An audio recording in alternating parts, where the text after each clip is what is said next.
Un concours 100% perche en salle à Lyon, une première organisée par les élèves de l'INSA. L'idée vient de Telly Mathieu, future ingénieure et déjà championne de la discipline. En fait, ça fait un moment que je participe au Perche Elite Tour et que je vois les gens l'organiser.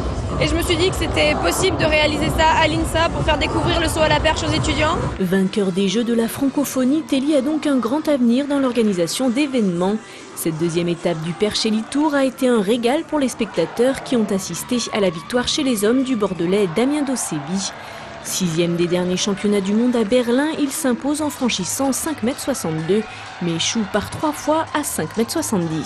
C'est une barre que je devrais passer normalement régulièrement, et ça aussi ça permet de se qualifier pour les championnats du monde, donc c'était relativement important. Et vu que je loupe de pas grand chose, c'est rageant, mais je suis quand même satisfait du concours.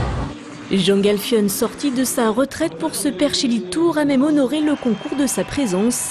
À 38 ans, le champion olympique de 96 n'a franchi que 5,02 m, mais pour lui l'essentiel n'est plus là, même s'il reprendrait presque goût à la compétition. Ah non, mais à chaque fois je me dis c'est la dernière, et à chaque fois je me dis quand même je peux en faire encore une. À chaque saut j'essaie d'apporter un truc supplémentaire, j'ai déjà trouvé des marques, j'ai trouvé la perche, donc c'était un peu difficile à m'en sortir, mais c'est pas très grave, moi j'étais venu m'amuser. Chez les femmes, Maria Ribeiro remporte le concours en franchissant 4,32 m devant Kate Denison, recordwoman d'Angleterre.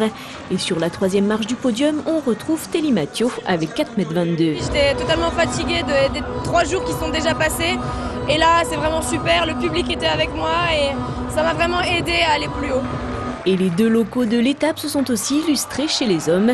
Le Lyonnais Vincent Favretto termine 4e, Flavien Basson de